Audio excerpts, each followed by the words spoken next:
उत्तराखंड में वैक्सीनेशन के नाम पर बड़ा खेल, आरटीआई से पशुपालन विभाग का घोटाला बेनकाब। एक ही मोबाइल नंबर, कई नाम, बिना पशु वालों के नाम पर दिखा दिया गया वैक्सीनेशन। धर्मनगरी में लाखों की हेराफेरी का शक। जांच के लिए मौके पर पहुंची टीम तो मचा हड़कंप। उत्तराखंड में एक बार फिर सरकारी सिस्टम की परतें उधरती दिख रही हैं और इस बार सवाल सिर्फ कागजों का नहीं, करोड़ों की योजनाओं के जमीनी सच का है। हरिद्वार जिले के लक्सर से जो कहानी सामने आई वो सिर्फ एक गांव की नहीं बल्कि पूरे पशुपालन विभाग की कार्य प्रणाली पर करारा तमाचा है। वैक्सीनेशन यानी पशुओं की सुरक्षा, किसानों की आजीविका और सरकार की सबसे अहम योजनाओं में से एक। लेकिन यही वैक्सीनेशन अब घोटाले की शक्ल में सामने आया।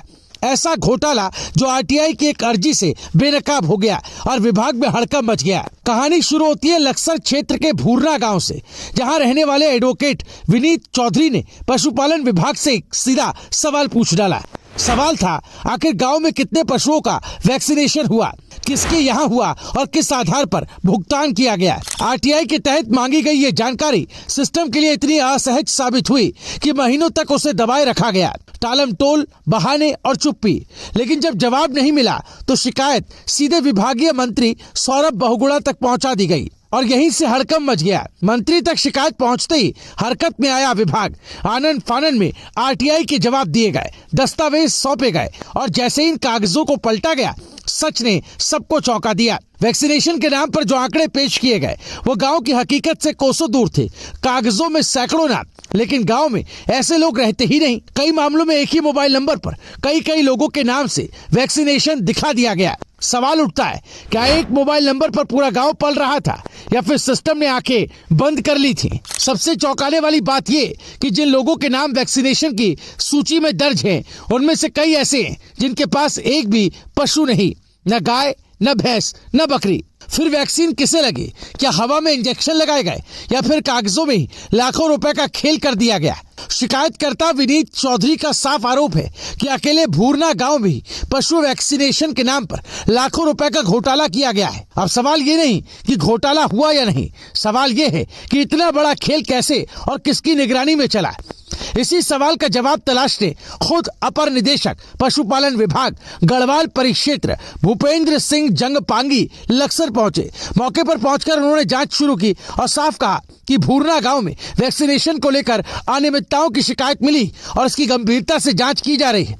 जांच में एक और बड़ा तथ्य सामने आया। जिस व्यक्ति को वैक्सीनेशन का काम सौंपा गया था उसे 4000 से ज्यादा वैक्सीन दी गई थी। दावा किया गया कि सारी वैक्सीन लगाई गई और ऑनलाइन पोर्टल पर अपलोड भी कर दी गई। लेकिन अब सवाल यह है कि क्या सच में 4000 से ज्यादा पशुओं को टीके लगे या फिर आंकड़ों का ये खेल सिर्फ भुगतान निकालने के लिए रचा गया? अपर निदेशक ने साफ कहा कि अब कागजों पर नहीं, जमीन पर जांच होगी। गांव-गांव जाकर देखा जाएगा किसके पास कितने पशु हैं, किसे वैक्सीन लगी और किसे नहीं। और जब उनसे पूछा गया कि क्या इस जांच की आंच विभाग के अधिकारियों और कर्मचारियों तक पहुंचेगी, तो जवाब और भी अहम था। देखरेख और निगरानी उनकी जिम्मेदारी है और हर बिंदु पर जवाबदेही तय की जाएगी। लेकिन बड़ा सवाल यही है कि अगर आरटीआई न लगाई जाती तो क्या ये घोटाला कभी सामने आता? क्या लाखों रुपए यूं ही कागजों में खपते रहते?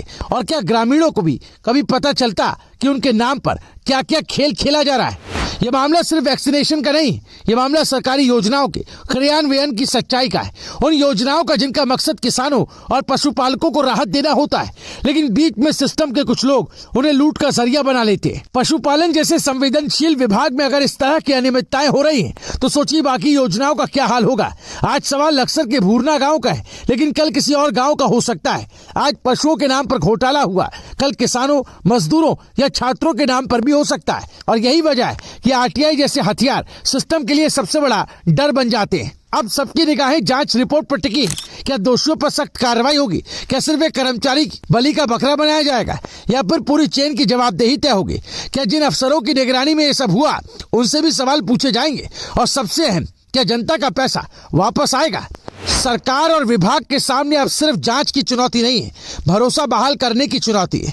क्योंकि जब योजनाएं कागजों में चलने लगे और जमीन पर हकीकत कुछ और हो तो सबसे बड़ा नुकसान भरोसे का होता है। अब आप खुद सोचिए, क्या एक ही मोबाइल नंबर पर कई लोगों के नाम से वैक्सीनेशन दिखाना महज लापरवाही है? क्या गांव में बिना पशु वाले लोगों के नाम पर वैक्सीन लगना संयोग है?